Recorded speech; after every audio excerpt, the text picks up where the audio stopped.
Hi families! The purpose of this video is to kind of talk about what's expected for multiplication models, since we have spent the past 2 weeks reviewing multiplication and division models.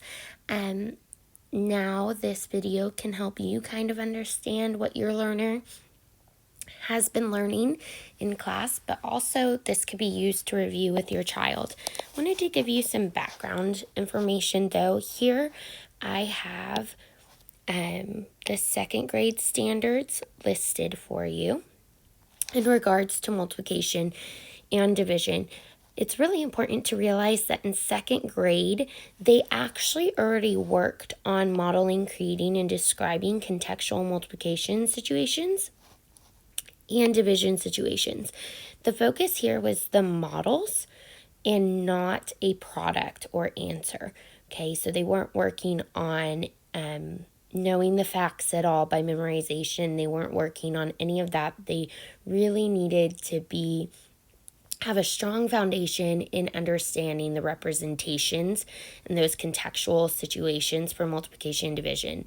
This supports them not only when they get to third grade with many more standards all regarding multiplication. If you look here, everything I just highlighted for third grade, that is only multiplication and division standards. We actually have many more. So we go from having 2 in second grade to all of these where they are asked to solve. The focus is much more on being able to solve and understand those situations. But what's going on in second grade, the reason this is so heavily focused on just being the contextual situations is this is really going to set a foundation for word problems and just understanding why we divide and why we multiply to support them later when they get to where they are now in third grade.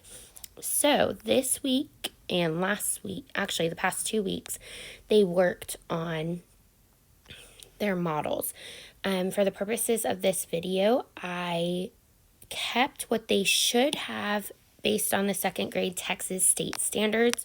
If they were in a school in Texas last year, they should have been introduced already to grouping model, repeated addition, strip diagram, and number line for multiplication and division. So that should be review. I am finding for some that this is not review for them, and that could be for a multitude of reasons, but really just know that in second grade they should have been introduced to those. What you see in blue is brand new based on the third grade standards. So for the purposes of this video as well, I have chosen a 1 by 1 digit multiplication fact, if you will, just so that I am not creating a 20-minute video, but just know that in third grade, it is expected that they are doing a 2 by 1 digit for these models. And so on their models, they had something like 63 times 5 or any other 2 digit. So you may be wondering why all of this is really important, especially in third grade when they learned the conceptual or contextual representations in second grade. Really, the point is, even if all they ever do is what we did in school, which is the algorithm, okay, and they just memorize that 3 times 5 is 15, which is also expected of them.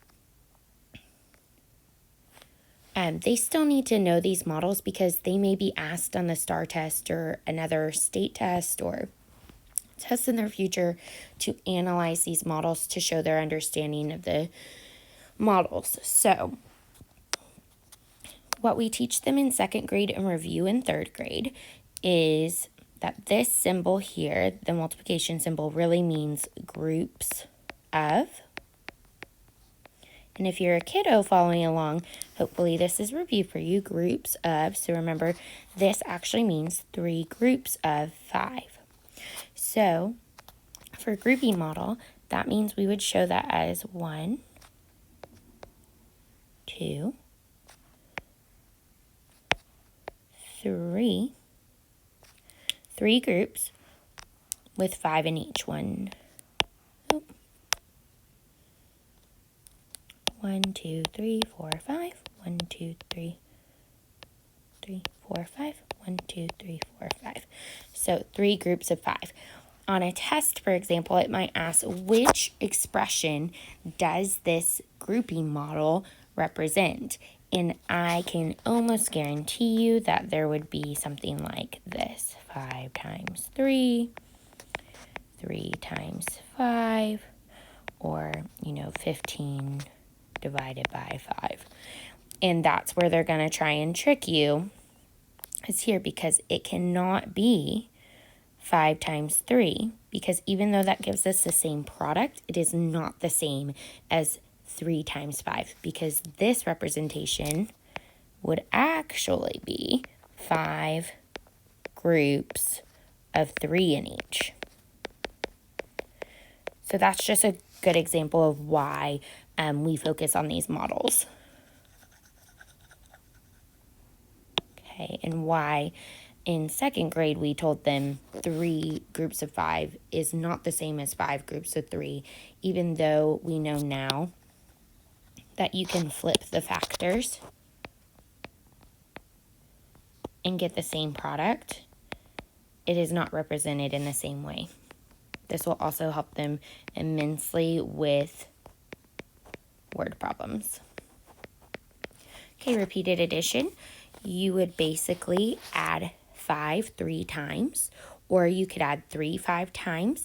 That's going to give you the same answer, but for the purposes of sticking with the conceptual understanding, the contextual situation, it's 3 groups of 5. So I'm going to add 5 3 times. 5 plus 5 is 10, and 10 plus 5 is 15. I added 5 3 times. Okay, and I got this answer, or product. Okay, arrays really helps with a real life situation, so we teach them that 3 in this situation, instead of groups of, it's rows of. 3 rows of 5. So I'm going to make 3 rows. 1, 2, 3. I'm going to put 5 in each. 1, 2, 3, 4, 5. 3, 4, 5. 1, 2, 3, 4, 5. So I have 3 rows of 5. And that's exactly how it would be represented. Strip diagrams are so beneficial for word problems. And you'll start to see this later in your child's 3rd grade word problems lessons and things. But if you're a 3rd grader right now, just know we really, really, really want you to be using these, okay? So if I have 3 groups of 5 and I do not know if I'm looking for the product, okay, we've learned these in addition and subtraction word problems as well. I do not know the product, and I'm going to have 3 groups with 5 in each. So I know if this is a word problem, I'm looking for the product. And it's that simple. Okay, algorithm, that's where we really want to focus on reflex math and just learning those strategies that help us. For example, if I know 3 times 4 equals 12, then I know 3 times 5 already, because I add 3 more and I get 15. Just a thought there. Okay, number lines is the last one. We also used these representations with addition and subtraction. Number line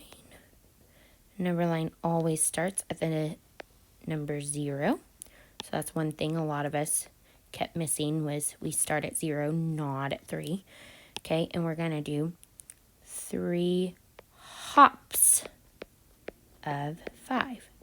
So we hop once, we get 5.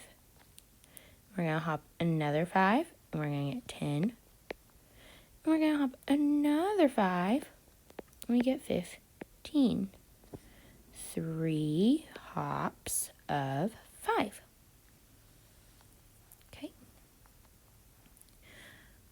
And in division, it's the exact same thing.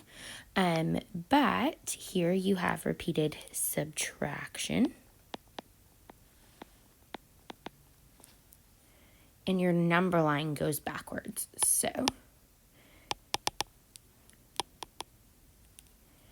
I will make a, you can stop right here and go ahead and practice this.